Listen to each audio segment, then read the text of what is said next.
Bismillahir Rahmanir Rahim. Alhamdulillahi Rabbil Alameen. Wa sallallahu ta'ala ala khatam al-anbiya'i wa mursaleen. Sayyidina Muhammad wa alihi wa sahbihi ajma'een. Wa ba'd. All praise are due to Allah, Lord of the worlds. And may peace and blessings be constantly sent upon the seal of the prophets and messengers, Muhammad the son of Abdullah, and his family and his companions, all those who call to his way to the day of judgment. As to what follows, Assalamu alaikum wa rahmatullah. Alhamdulillah, Ramadan is a great blessing. Ramadan is a time when we separate truth from falsehood. Ramadan is a time when we come out of ourselves. It is a time when Muslims have historically come to the surface, when the real inner Islam, the real Muslim, has shown itself very clear. Allah subhanahu wa ta'ala has revealed in Surah Al-Baqarah, in verse 185, أعوذ بالله من الشيطان الرجيم شهر رمضان الذي أنزل فيه القرآن هدى للناس وبينات من الهدى والفرقان. Ramadan is the month in which the Quran was revealed as a guidance to humanity and as clear evidence from the guidance and from the criterion that separates truth from falsehood. So the themes that we see coming out of this ayah is not only is this a month of the revealing of the Quran, but it is also a month of the time of bayinat, clear evidence that Allah subhanahu wa ta'ala manifests the difference between truth and falsehood, righteousness and evil. And so historically, it has been a time when Muslims have called to the good and forbade the evil. The Prophet, peace and blessings be upon him, in the 9 times that he fasted with his followers, made it very clear through his example, it was not a month of sleep. It was a month of activity. It was a month of movement throughout the planet. And the followers of the Prophet Muhammad ﷺ, in line with his sunnah, took the example and brought this to life. So we see in the time of the Khulafa al-Rashideen, radiallahu anhum, we see the Muslims very active in the month of Ramadan. We see in the time of the tabi'een, Muslims are very active in the month of Ramadan. And when we look at the whole of Islamic history, you'll see so many important issues that actually happened in the month of Ramadan. And we should take this as a sign for ourselves that we need to also be extremely active in this sacred month. In the 53rd year after the Hijrah, Muslims responded again to the attacks of the Romans. The Byzantine Romans had conquered the whole Mediterranean area, and they were controlling much of the Middle East. And Muslims responded to this. The armies of Islam then took control of these areas and liberated it for kalima la ilaha illallah, Muhammadur Rasulullah alayhi salatu wasalam. In the 53rd year after the Hijrah, the island of Rhodes was conquered and was taken for Islam. And so in the month of Ramadan, Muslims were able to even travel on the seas, and they were able to confront evil on the sea, in the water, with the wind blowing. They were able to confront evil in the month of Ramadan. In the 91st year after the Hijrah, Muslims responded to a call that came from the people of the book who were living in the Iberian Peninsula. And then in this area, which is now known as Portugal and Spain, the people of the book were being persecuted by the Visigoth ruler Roderick. And so a call came to the believers, Amir al-Mu'mineen of that area, Musa bin Nusayr, radiallahu an. He dispatched Muslims to the south shore of the Andalusian islands. And they were struggling in the month of Ramadan to open up the islands and to prepare themselves to go into Al-Andalus. The following year, in the month of Ramadan again, the 92nd year after the Hijrah, Muslims went across the straits and they landed on a mountain and they called it Jabal Tariq. And this mountain, this area, Jabal Tariq, is now known as Gibraltar. they entered into the area led by Tariq ibn Ziyad, rahimahullah. Tariq, with a small group of believers, landed on the shores, and lo and behold, the leader of the Christians came with over 100,000 warriors to confront the Muslims. Even though the Muslims had come to protect the people of the book, those Christians who believed in one God, and the Jewish people who were living in the area, they were still confronted by this massive force. Reinforcements were sent, but the Muslims found themselves outnumbered 10 to 1.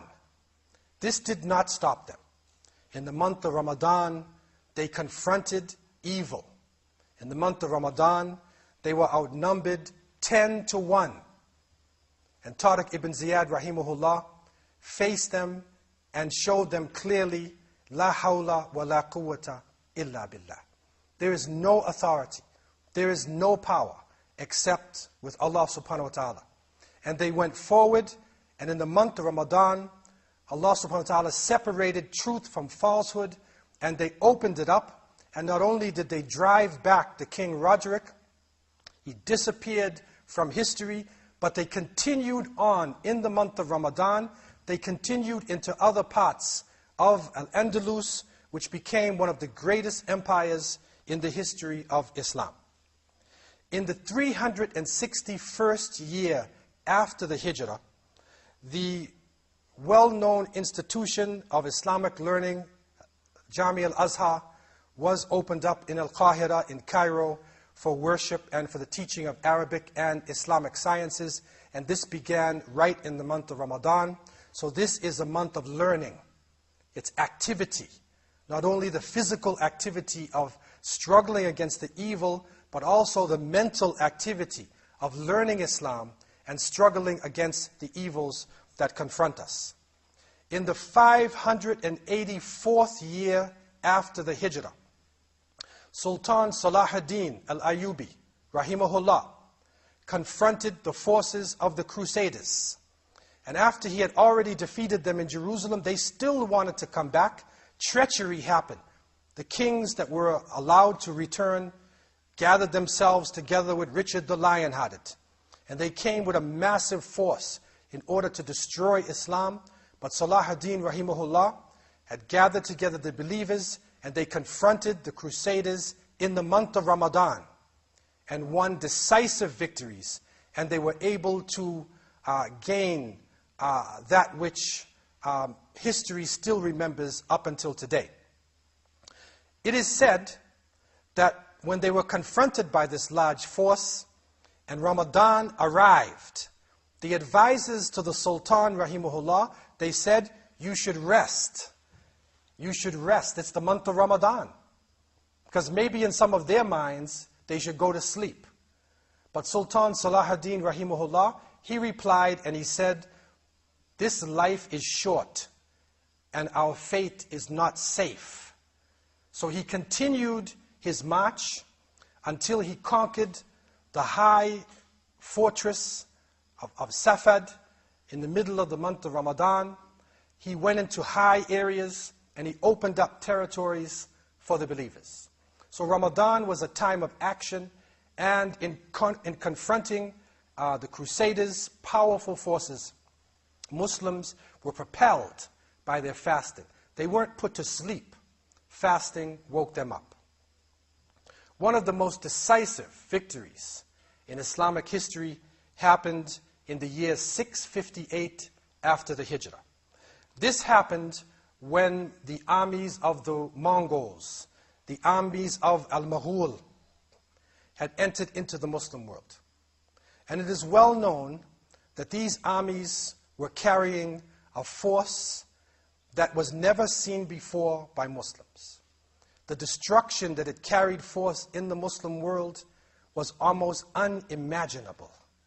They went from town to town, from area to area, from country to country, killing people, destroying institutions, murdering children, burning books, destroying civilization. And it appeared that they would destroy not only the Muslim world, but they would continue on into Europe, and they would find every civilized country on the planet, and they would destroy it. But it was during this month that Allah subhanahu wa ta'ala raised up the forces of Al-Mamluk who came out of Egypt, and they were able to gather together the believers into a fighting force, and they met and they confronted with the forces of the Mongols at Ain Jalut, which happened in the month of Ramadan. This was a decisive action. This was one of the most crucial events that happened in Islamic history. The believers saved not only the Muslim world, but they saved the whole of the planet. And so Allah subhanahu wa ta'ala separated evil from truth, opened up the lands of the world in the month of Ramadan. Again, the believers in the tradition of the Prophet Muhammad, peace and blessings be upon him, they didn't go to sleep. They didn't look at the fasting as a time to escape the world and to live within a fantasy world of dreams. But they recognize that Ramadan is a door opening them up, and that even though the sun was hot, or even though it was cold out and the wind was blowing, Ramadan is a time that we confront our fears. Ramadan is a time that we confront the evil things around us, that we come out of ourselves. That was the spirit of the Prophet Muhammad, peace and blessings be upon him, and his followers. That was the spirit that made Ramadan a source of energy. It wasn't an opium, as they would say, religion is the opium of the people. It was not something that put us into a dream-like state, but it was something that woke us up from our dreams, and we faced the reality. Muslims face the reality of their bodies, that we are weak human beings. We face the reality of the material world, and we face the challenges that Allah subhanahu wa ta'ala had put in front of us in this material world, with a lightened physical load, a lightened spiritual load, but a connection with Allah subhanahu wa ta'ala, creator of the heavens and the earth. So let us take advantage of this as we are deep in the middle of the month. Let us take advantage of the blessings that Allah has given to us, and now that the fast should have become an easy thing to do, part of our natural flow, let us take Islam to a higher level. And let us spend as much time as we can in the waking hours of the day, in studying, in traveling in the path of Allah, in confronting evil, whatever we can do to gain Allah's mercy in this blessed month. I leave you in peace. Assalamu alaikum wa rahmatullahi wa barakatuh.